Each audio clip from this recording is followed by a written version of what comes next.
Welcome to my channel. இன்றைக்கி வந்து கத்திரிக்காய் தொக்கு பார்க்க போகிறோம். வாங்க வீடியோக்குள்ளே போகலாம். 1/4 கிலோ கத்திரிக்காய் எடுத்துருக்கேன். அதை நல்லா நறுக்கிடுங்க, அலசிட்டு.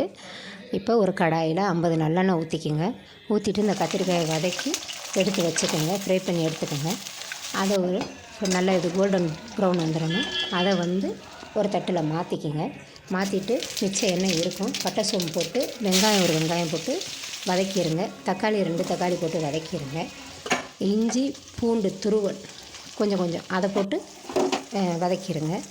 இப்போ வந்து 1 டீஸ்பூன் வந்து சிக்கன் 65 பொடி, 1 டீஸ்பூன் வந்து கரம் மசாலா பொடி, உப்பும் சேர்த்துங்க. வதக்கிடுங்க. நல்லா வதக்கிட்டு நம்ம வதக்கி வச்ச கத்திரிக்காயை தூக்கி கொட்டி நல்லா வதக்கிடுங்க.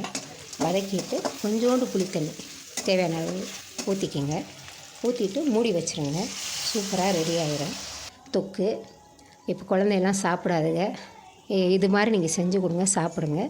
அதே மாதிரி சப்பாத்தி, சாம்பார் சாதம் இதுகளுக்கெல்லாம் சும்மா டேஸ்ட்டாக இருக்கும், செம்மையாக இருக்கும், வேறு லெவலு.